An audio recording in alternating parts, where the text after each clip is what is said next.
Yeah, and good morning. Today's topic is our housing situation in West Marin. And we're asking the question is, how are today's real estate values, which are clearly going up, reshaping the demographics here? We would like to have your thoughts on this subject that gets talked about a lot and it's hard to find solutions for. But whatever your situation and your thoughts, please call us on 415-663-8492. So when I think about our situation as a realtor, I think about it as a huge supply and demand situation. Like, who wouldn't want to live here? I mean, we have these seemingly idyllic villages with historic preservation. We have all our parks and open spaces. We have the small farms and ranches and malt protections, and we have culture like couldn't believe. We have the artists, the authors, the architects, the atheists, and that's just some of the A's. I mean, we have it all here to draw people who wouldn't want to live here. And so with that, one of the factors of loving to live here is it's not overcrowded. I mean, we don't have tens of thousands of people living in West Marin, or we don't have as many as would like to come here because we have strong planning. We have zoning. We have a Marin master plan that says this is the recreational corridor, the 1/3 of the county where recreation, coastal commission kind of access for all rules. And within those rules, more and more people are discovering they don't have to fly across the country or across an ocean. They can just rent a zip car and head on over to Point Reyes, and what awaits them is this wonderland. And I personally notice that every year we have more and more tourists come to town. Let me ask my co-host, what do you observe? Huge changes in the past 10 years, before that, of course. In Marshall, with the oyster culture that's become so popular. And I live 2 doors from Hog Island oysters, and it's a huge difference in traffic and visitors. And now that Tamales Bay Oyster Company is undergoing problems, Hog Island's the only place to be. So, yeah, downtown Marshall is hopping. And we have a call on line 2. Hi, caller. Welcome to KWMR. You're on the air. What's your first name? Hi, my name is Charles, and if I'm the 7th caller, does that mean I get the tickets to petty theft at Smiley's Schooner Saloon? Yeah, you get the ticket to the rib cook-off. I think you've already got that ticket, Charles. But I'm thrilled. Hi, Charles. Hi, Charles. Hi, Paul. Hi, Bernie. Hi. Well, it's a great question, and a lot of people in the community working on it. We had a hearing just this Tuesday at the Board of Supervisors that a lot of locals and displaced people who used to live here but can no longer find a place to live, attended. And so there are definitely people who are thinking about this problem and trying to come up with some solutions. And the one that occurs to me and that I'm going to be supporting and pushing is the idea of a tax, probably a sales tax on businesses in West Marin, that would take some of that tourist money. About $1 billion a year in tourist money comes into Marin, and a huge amount of that comes out to West Marin. And property tax. The county collects almost $1 billion a year in property tax. And so we've got to start taxing these empty homes and taking that money, pooling it locally, village by village, and buying up the houses and renting them on very favorable terms for long durations. To people who've been displaced or people who are serving the community as teachers or doctors, nurses, artists, the kinds of people that we want to have here living amongst us who cannot.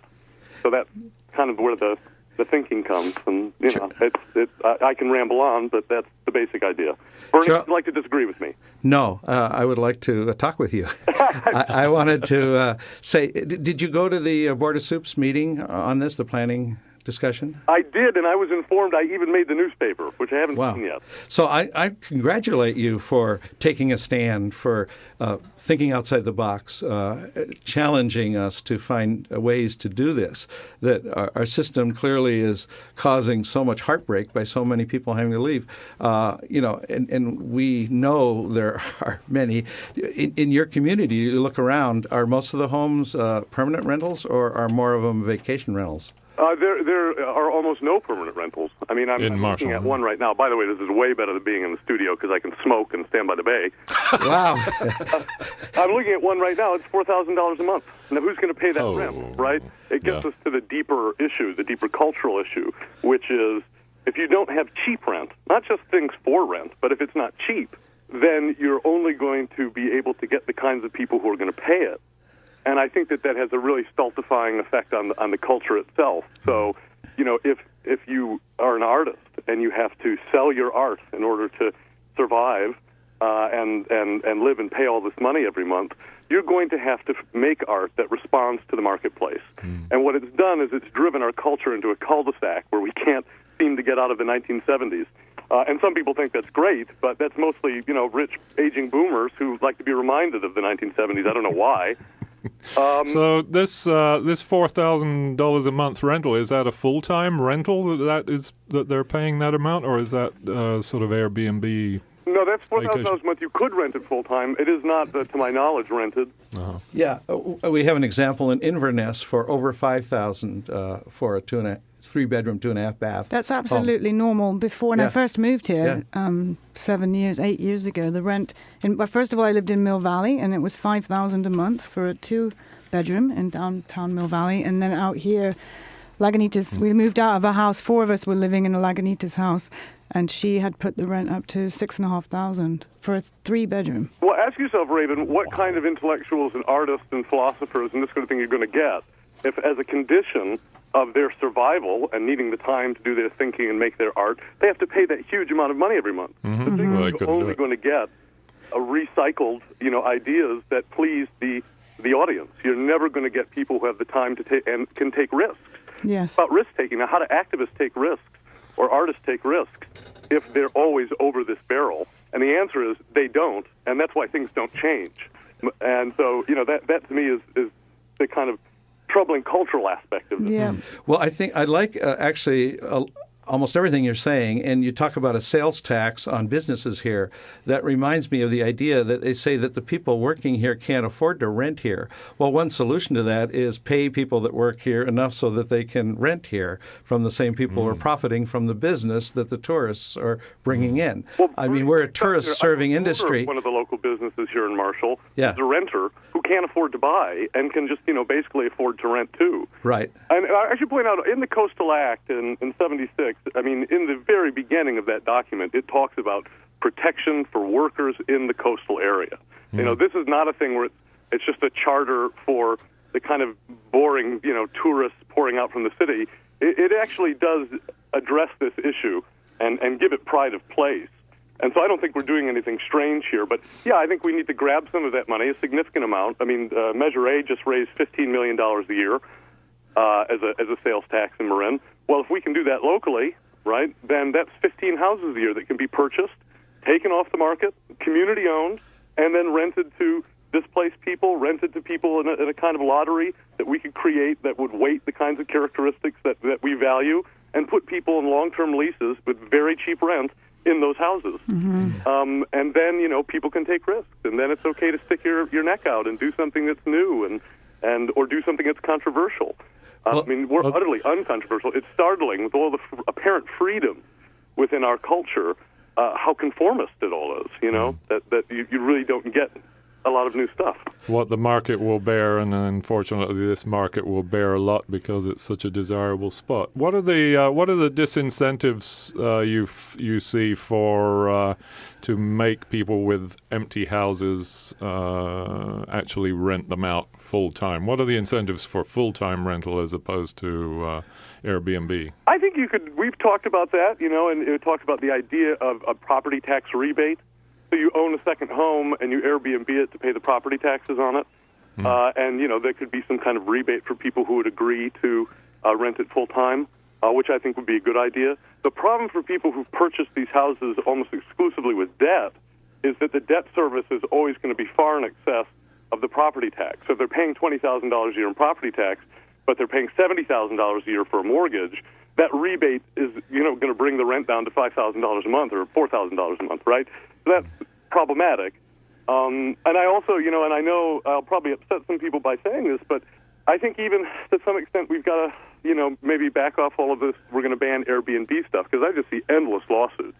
They will come in here and just sue us forever. Well, and isn't Airbnb really responding to a market need? I contend that, like rent control in San Francisco, helped people be creative to find other ways to get as much money as they can for the property they own, given the demand for it. Yeah, there's a French philosopher who refers to the modern man as a credit-seeking asset manager. Basically, we're trying to figure out, of all the things that we possess, how can we possibly sell them, or rent them, rather, and get more for ourselves. Yeah, I think Airbnb is a part of this, phenomena, but I think the approach of public housing, council flats for everyone, Raven and Paul, Absolutely. is the way to go. And they're never going to be privately owned. They'll have very long-term leases, and when a person leaves, it goes to someone else in the community. Yeah. But it's a big. People are afraid of raising taxes. I really don't think people out here are that afraid of raising taxes. It's sales tax is regressive, but who does their shopping on this side of the hill, right? Of the people who live here. It's part of the cost of living here. I mean, not only are rents high, such that for many families, more than 50% of their income is going to paying the rent. And then when you go out to eat, or if other things that you do here are much higher, or you have to drive over the hill, and it's much more expensive living here than in more urban areas, I believe. Mm. That's right, and so and that's why this sales tax actually it hits tourists. Yeah, it hits the people that come and visit. Charles, we're so glad that you called. We really appreciate, and I appreciate that you're being aggressive at pushing on this issue at various opportunities, like at the county and the Coastal Commission. Makes a lot of sense to me, and I support you completely. Thanks so much, Charles. Thank you, Charles. Thank you, guys. Thank you. So this is Let's Talk Radio with co-hosts Bernie Steffen, Raven Gray, and Paul Raffel. Please call on 415-663-8492 and share your thoughts. What needs to happen with regard to the housing challenges in West Marin? We have some emails from folks responding who aren't necessarily going to call in, but let's wait a moment and see who we might have now. Here we are. Try again. Hello, caller. Hello. Hello, you're on the air. May I ask who's calling? Melinda Stone from Molinas. Yeah, Hi. hi, Hey, Melinda. Melinda. Thank Hi. you so much for joining in here. Yeah. So what do you see as, the basic problem, and how do we get at it? Well, it's interesting. I'm a colleague of Charles. We are on an ad hoc committee of concerned citizens of West Marin, worried about the hollowing out of our community. And I think we definitely have different ideas of ways that we can make our communities robust again, meaning that we have, younger folks living in the community, people who work in the community, able to live and thrive in our communities. And I think I was just listening to you guys on the radio, and I'm concerned that we don't lose sight of the problem that Airbnbs and the vacation rentals do play. And so I think for me, I think it's more important to look at comparing our situation in West Marin not to San Francisco, where people in San Francisco who are living there full-time are benefiting from Airbnb because it is helping them pay their mortgage. But if we look at who's doing Airbnb for the most part in West Marin, it's people who have second homes and sometimes third homes. And that, to me, is problematic. So then I think it's important to look at places like Santa Monica, who recently passed an ordinance in May of this past year to limit Airbnb rentals and other the vacation rentals to people who are primary residents of that area. And I think that's really important. I'm not saying let's not have Airbnbs, let's not have vacation rentals. We need people coming out to West Marin on the weekends. We want people to do that, but we also want people to live in West Marin full time and go to our schools and do all of those good things. And so I think to limit it to people whose primary residence is actually in the area where they're doing Airbnb is really, really important. And that's very different than what just happened in San Francisco. Yes, and that model is where there's a side business of Airbnb, not a main business. Exactly, Yeah. and it's not about speculation. I think it is important for us to look at ways that we can take homes out of the speculative market, and not to say that I'm a renter in West Marin. My guess is I'll be a renter forever. I don't need to own a home, but I want to make sure that other people have similar situations that I have, and that I have a very good relationship with my landlord. My whole family does. It's a great relationship, and I think we're helping her in her retirement to continue living out in Marin as well. And but I see less and less of that happening. The older community is selling their homes, and those homes are being sold to people who don't live in the community. And part of that is the cost. When we look at what now a new first-time home buyer needs to come up with, like 20% down is standard conventional loans with the good interest rates and which you can qualify, even though it's a lot harder right now. But that can be, $150,000, $200,000 to get just an entry-level home here in West Marin. So prices are astronomically high. Because when you're selling, it's unlikely that you're going to sell to someone you like more than someone that pays you the most. Right. Yeah. It's the culture of speculation, isn't it? I mean, I had a pretty heated conversation with a neighbor of mine, wonderful neighbors, about this very thing, about how this system of buying real estate as an investment has created situations like this everywhere. I mean, everywhere that people want to live, that is a nice place.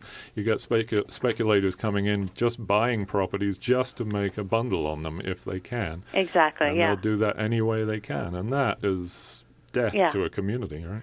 Yeah, and like Charles, I was at the meeting yesterday at the Board of Supervisors, second time at a Board of Supervisors meeting, and congratulations, that's good. Yes, and I not only did I enjoy myself, but I also am very encouraged, and I don't want to be, this, Pollyanna optimistic person, but it is actually who I am at the end of the day.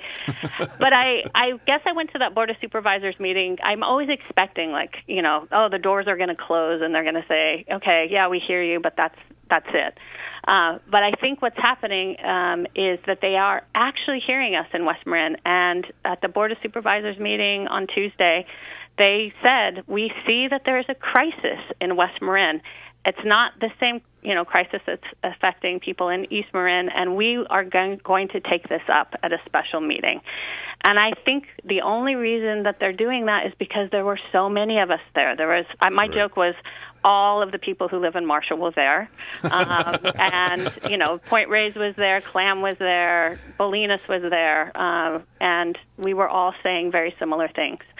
Wonderful, thank you. Yeah, so I do think it makes a difference, and I think it's a conversation that we're having all the time, when we're hanging out with our friends and family in West Marin, and I think it's important now to take that conversation to the people who are representing us.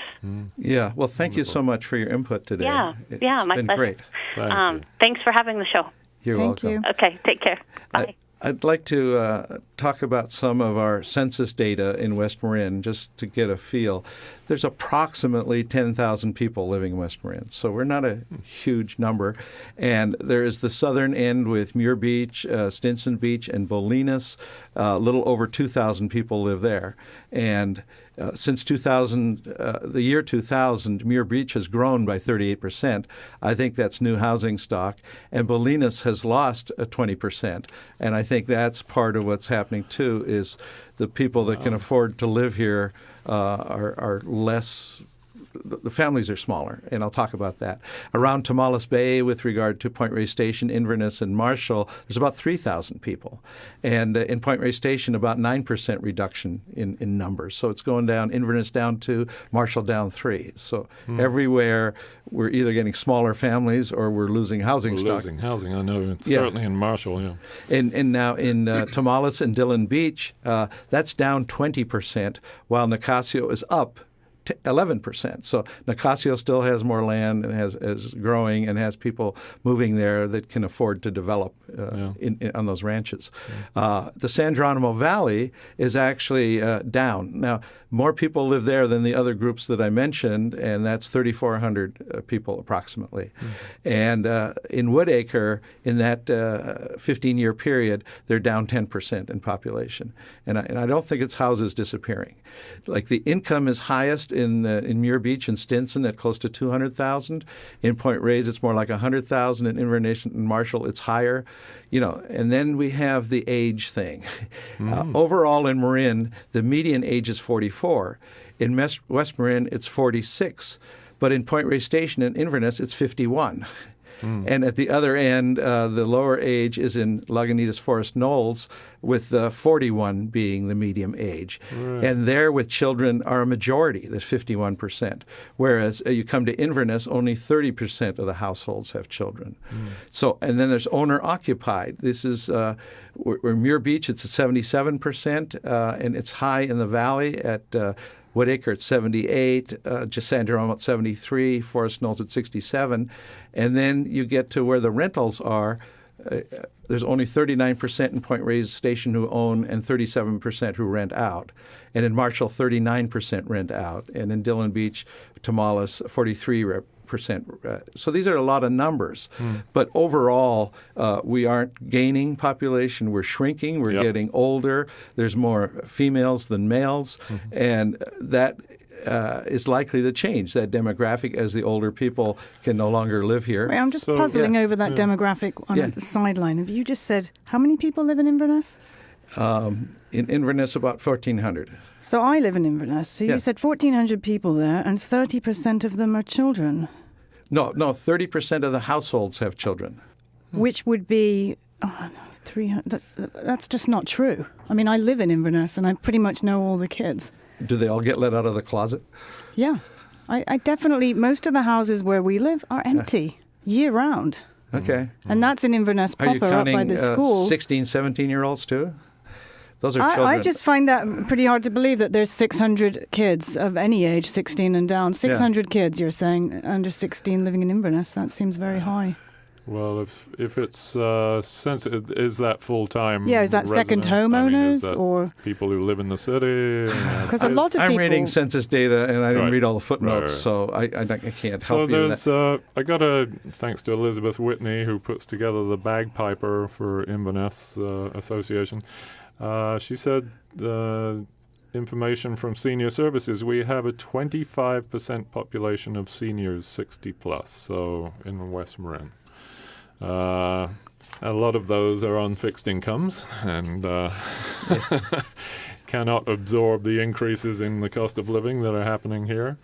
Let me read one email here from Paul Coopersmith, who has publicly been putting out there that he's looking for a place to look in West Marin. And he writes, it isn't just working class or middle class folks who are being squeezed out in West Marin. My wife and I come close to qualifying as upper middle class most years, according to the definition in Wikipedia.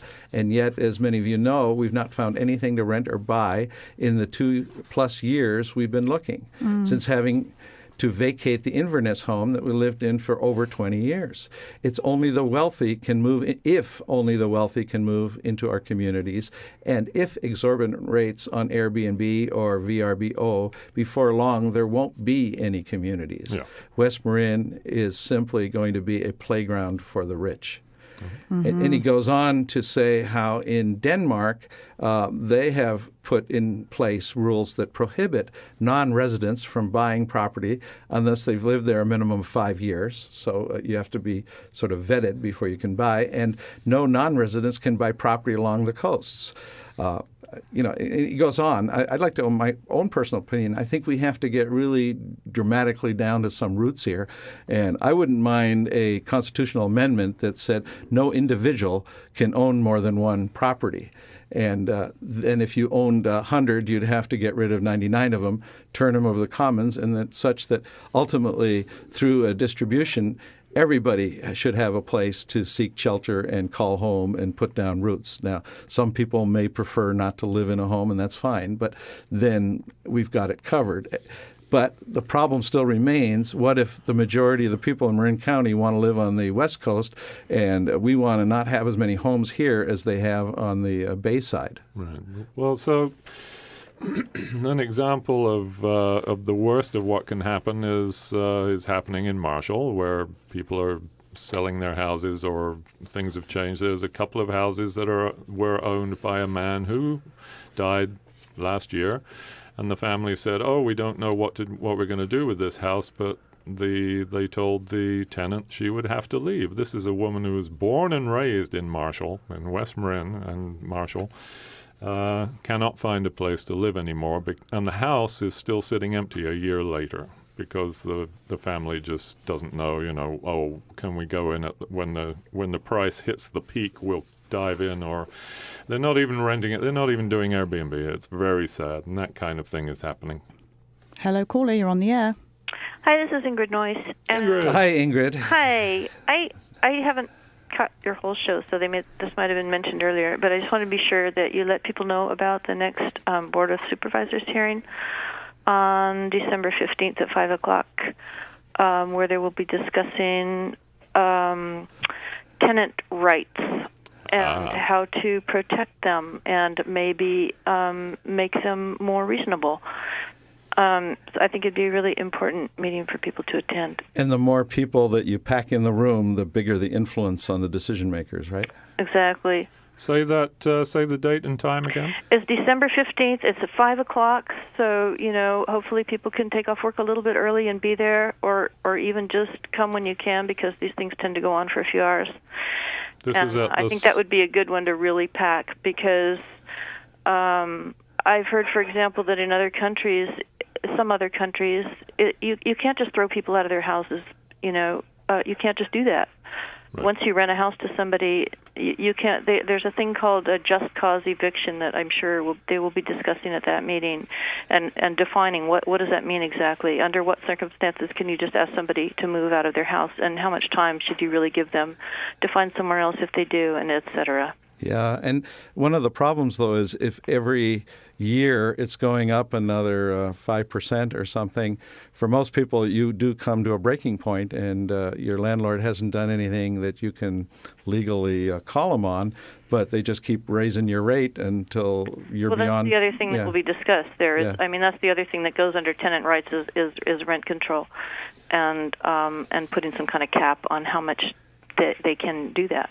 And you would agree that if we go for a rent control ordinance in Marin County, we also need to address the vacation home rental thing.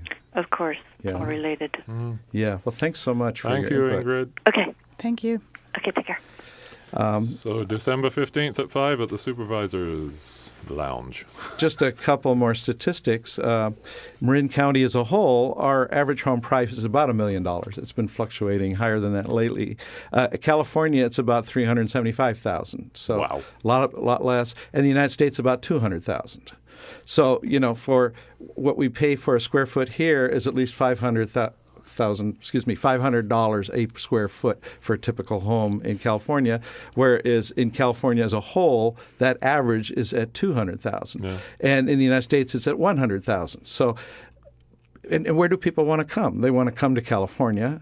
We are still attractive in many ways to many people. And then within California, Marin County is near the top of where people want to live. And then if you really know what you're looking for, how can you beat West Marin? So the demand for West Marin of both property owners and then of renters and then of tourists is going up. So our value is going up, but we could get to a point, people are saying, that if we keep this up, there won't be much of community left and some of the value will be gone.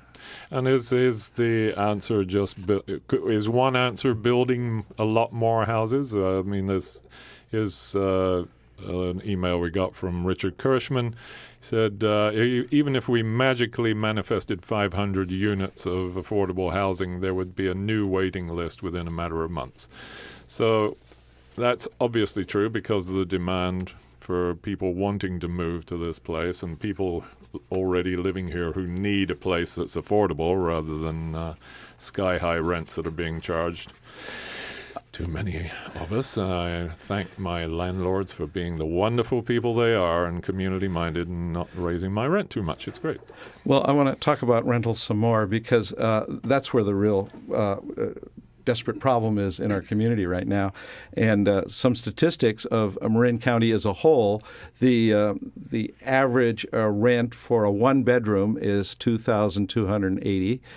For a two-bedroom is $3,100. For a three-bedroom is $4,000. For a four-bedroom is $5,000. But we know that out here in West Marin, it's higher. We know that now, pushing this $5,000-6,000 a month range, the average family cannot afford that. That's upper middle class people, as we're talking about. So it's not possible to find a rental unless it's some little shack to the side of the house. I showed one on the cover of our publicity where it's on Airbnb, and there's also a picture of the inside, and there's one little bed there and a little chair and a little fold-up table, and you can have that for $75 a night. Now, that is ridiculous, but the other side of that is in Inverness, the same town, is a 5-bedroom house that you can get for $1,000 a day. Yeah. Now, it's so desirable here. People are coming, and I don't know how we fight that. Mm-hmm. Yeah, we created our own monster, right? We Yeah. made this place a beautiful place, and thanks to the ranchers who held it that way for a long time, and then all the activists that came in the 60s and 70s, and because it was such a cheap place to live, and who the hell wanted to drive all the way out from the city to come to West Marin? Oh, why would we go out there? Well, all that's changed, and suddenly we are desirable out here, to the detriment of everybody. In the early days were a lot about supporting the ranches, supporting agriculture, and then about a lot of retired folks. I know at UC Berkeley, some professors discovered it, spread the word, and all of a sudden we're run over with academics from UC Berkeley. But they knew what they were doing. They were picking great location, great climate, a wonderful retreat. So we have a lot of retired people now, but we're not having the young people. And Raven, I know what you mean about not seeing kids around. It's becoming harder and harder.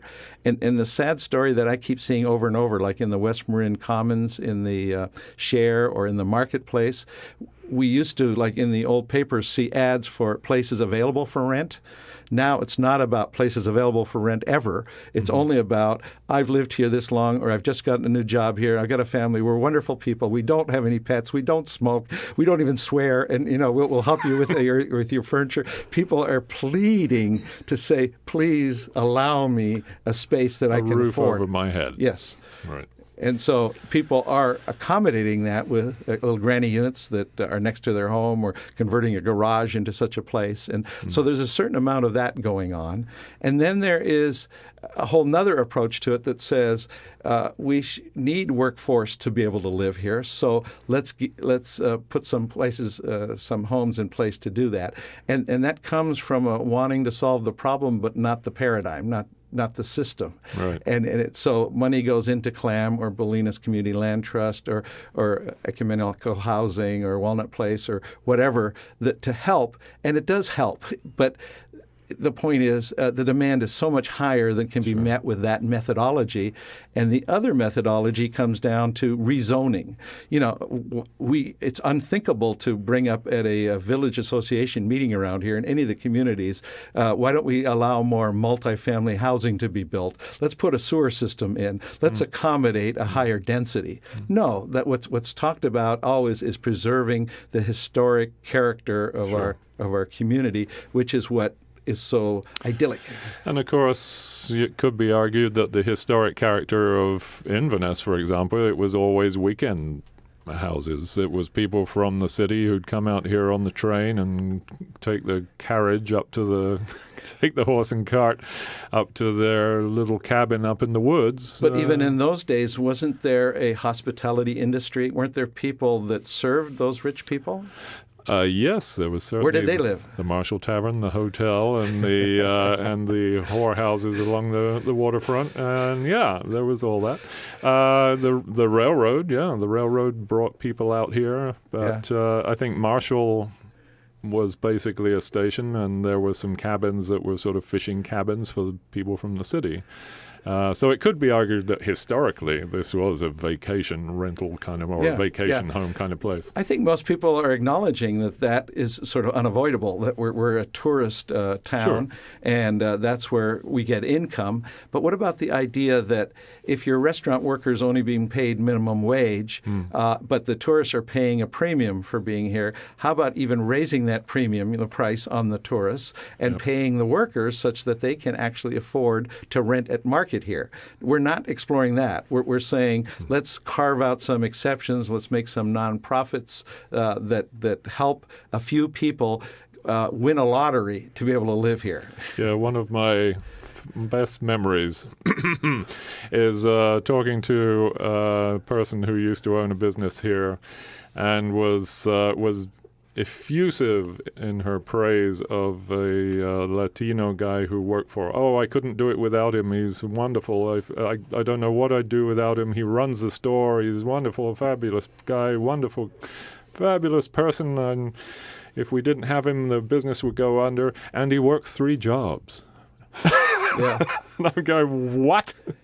If he's that wonderful, why don't you pay him a working wage, a living wage, and enough to let him live here? This was many years ago when he maybe could have afforded to live here if he were paid a proper wage. But you know that the state of California has laws that say any new development must have a certain percentage, and in your planning you must allow for affordable housing, and you've got strict definitions about the cost of that housing, a certain percent for people for whom it's in this income group and a certain percent for this. So it's a very complicated formula that they're imposed, and then when a county like Marin gets its allocation and then tries to build into its plan a Marinwood solution or a Novato solution, you know what happens? The whole town shows up and says, not in my backyard. Exactly. Are you kidding me? Putting a 3-story building here next to my 1-story building and having all of those poor people around. So we as a community say we want affordable housing. I want to suggest that that's hypocrisy and that the little bit that we do is about assuaging guilt. That's what we have nonprofits for. We are not willing to address really the root problems, which are some people get to own a lot of land and then charge other people to live on it. I'm taking off my realtor hat, by the way. I'm putting on my radical hat here. What animal has to pay another animal to be there? To live. Yeah, other than, obey the pecking order. That might be the rent there. But we could have a society where it wasn't paramount to make profit off of land, and ultimately a constitution that says only individuals can own land that live here, and you can only own one piece of land. And if you own more, it's time to give it over to the commons and change us from being about profiteering from this plot of land and the earth, which many people are able to do, and part of that is how they are wealthy and why they are wealthy. All right.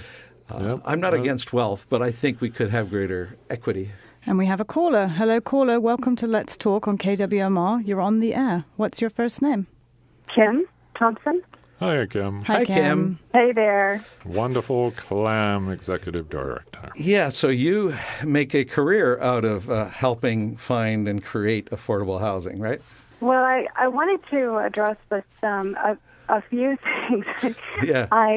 Clam is a community land trust, and it actually, the philosophical roots go back to what you were just saying. I think it was Bernie just talking about a system in which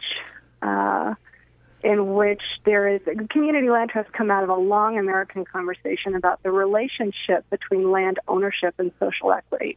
And one of the earliest spokespersons for that was a man named Henry George, who was located in San Francisco, saw what was happening in West Marin and around California back in the late 1800s, and talked about how land values are not taking into account that it's the community and the resources that people create that help create the value of which land is appraised and sold. And so therefore there should be a single tax, land tax system. And that was one of the first like the first modern iteration of ideas around that ended up becoming community land trusts. So community land trusts really say, the market is crazy, and it often doesn't serve communities. And so we remove things permanently from the speculative market. Mm-hmm. And community land trusts maneuver as a vehicle for self-determination of communities. So in our case, affordable housing has been a key priority, but community land trusts also maneuver to acquire commercial property or agricultural property or whatever, but whatever the community needs. But in this case, community land trusts, I believe, are part of a systemic, part of this key kind of systems thinking that you're articulating. And in our case, we need a community land trust that has a broad participation and momentum, and a community land trust approach, I think, to our issues, because that enables us to identify land as community assets that the community holds, the community owns, and stewards in perpetuity. Boy, that's a great lesson for us here, Kim. Thank you. And doesn't that actually run against what our Constitution, which is trying to protect private ownership of rights? We run in conflict with the Constitution with that, do we not? Yeah, this is why community land trusts are actually a movement of people over several generations. Cool. And so, it's easy, I think, sometimes to not catch the nuance and the history of activism that is behind the community land trust movement, and that has successfully kind of maneuvered in different communities to speak against the rise of wealth through land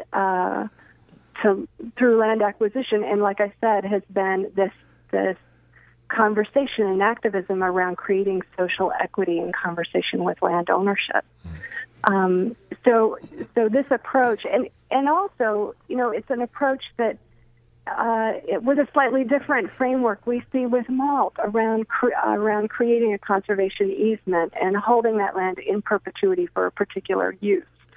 And in that way, I think that we're coming into, obviously, a new era and a new epoch of the same kind of principles that have created the landscape or preserved the landscape to begin with out here in West Marin. Mm-hmm. And that is this new era of community preservation, and which is happening within the dialogue of this radio show, and it's happening, of course, across our employers as well as our residents, and it's happening with people showing up at the county. I would just want to affirm what Melinda said when she called in, and what Ingrid said, that folks who are showing up from West Marin are really having a voice, and we really need more West Marin voice in these conversations with the county. And we want to hold the county as well to the offer to have a West Marin specific conversation, which actually has been identified as something that the county needs to do in its housing element. And we just want to make sure that they have that conversation, because there are specific needs and constraints in West Marin and a specific crisis in West Marin, a lot of interrelated issues for us, and it's deserving of a special conversation. Boy, you're so right. And bring that conversation to the Dance Palace or the Bolinas Community Center, that kind of a show by the county, to come here where people don't all have to drive over the hill to talk. Yes, that's exactly right. And I think because the chair of the board said at the end of the public hearing, while we were hearing a crisis in West Marin, I think we really need to show up on December 15th, and we really need to talk to the rent increases that people are experiencing, the lack of available rentals that have already been discussed on the show, and the need for tenant protections, and the need for the crisis. I mean, what the crisis here in West Marin reflects is the passion, the commitment, and the courage of people to continue to try and find a place to stay, to continue to be invested in the community. And that's a very inspiring message. that our supervisors need to hear. So, Kim, is one of the mechanisms, like you mentioned, malt and the conservation easement as a means to keep it in ag in perpetuity. Here, the idea is to put a deed restriction on the land so that the only people who could own it can have a maximum income. Is that the mechanism or something like it? There are several different kinds of mechanisms used. A deed restriction is one, and the county uses deed restrictions. Community land trusts can use deed restrictions. We also use ground leases, so it's like the community land trust holds title to the ground and sells or rents the home on top of the ground for a very and has a ground lease that articulates what that relationship is between the nonprofit entity that holds the ground for the community's benefit and the individual family that's getting the immediate benefit. Does that make sense? It does. And I want to just say your organization has really leading in our country, is it not, in terms of what has been accomplished over the years and what you're now stepping up to an even bigger project. Do you want to talk about the Coast Guard station? Oh, sure. Well, one of the things that was said earlier in the program is that we need to think out of the box. And fortunately, out here in West Marin, everything is out of the box. So, there's no box. There's no box. So everything that we've done is precedent setting. Like, for example, we bring a sense and a value around environmental sustainability right up there together with the value of creating affordable homes. And that's why we've created the first passive house in the state of California, which surpasses LEED in some areas. So and with each thing, with the home that we created and sold last year, that's the first of its kind in the county. And that's that ground lease that I'm talking about is a 99-year ground lease. That's legal for forever. So in some places, you've got affordable housing organizations creating housing that stays affordable for 10, 15, or even 50 years. But community land trusts, because they're creating a community asset, 50 years is too short of time. We create 99-year ground leases, renewable. So it's actually a model that more and more jurisdictions, cities and counties nationwide, are working with. For example, Sonoma County only creates affordable housing through the Housing Land Trust of Sonoma because that entity, that community land trust, creates permanent affordability.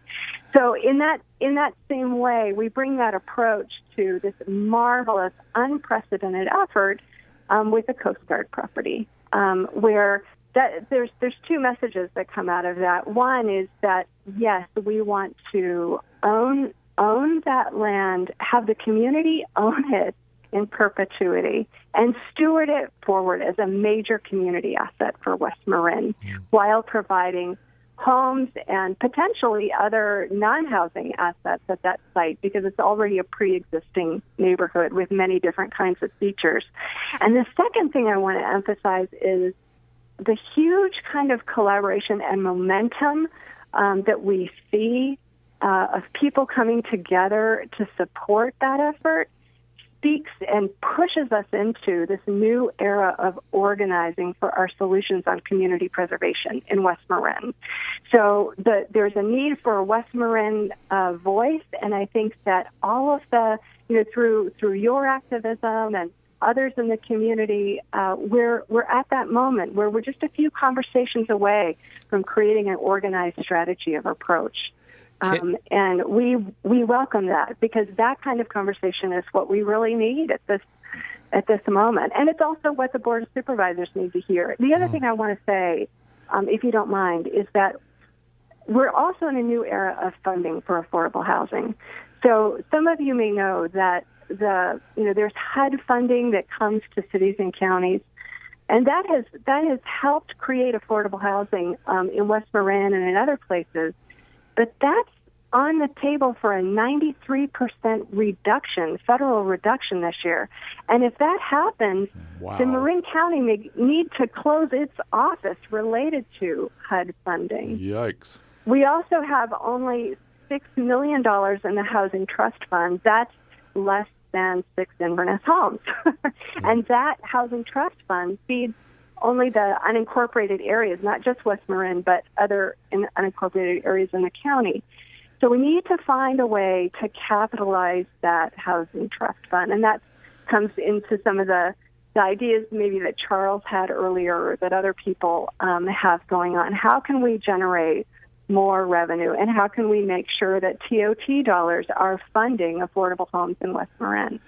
Well, Kim, I really appreciate you educating us all on really the fundamentals of land trust, as your organization is so parallel to MALT. I'm not sure I thought of it that way, but I'm pleased to think of it that way. Mm-hmm. And I was just curious about your personal views. As we make affordable housing available, is it ever satiable? In other words, we're always going to be running lotteries, and it's going to be about who got lucky to live here at Assistance, I believe. Or do you think we can balance the market through this process? That's an interesting question. The first thing I would say is that there does need to be, and we are happy as CLAM to be involved, and help this. There does need to be a larger conversation. We see that in terms of the current realities of where the housing trust fund is, where the HUD funding is, as long as those realities don't shift, which we hope they can with our participation, our collective participation, what we're able to do as organizations is going to be so very minimal. However, there are solutions that nonprofits can participate in, but also that others can participate in. So, for example, maybe it's the nonprofits that acquire housing and rehab and make it available.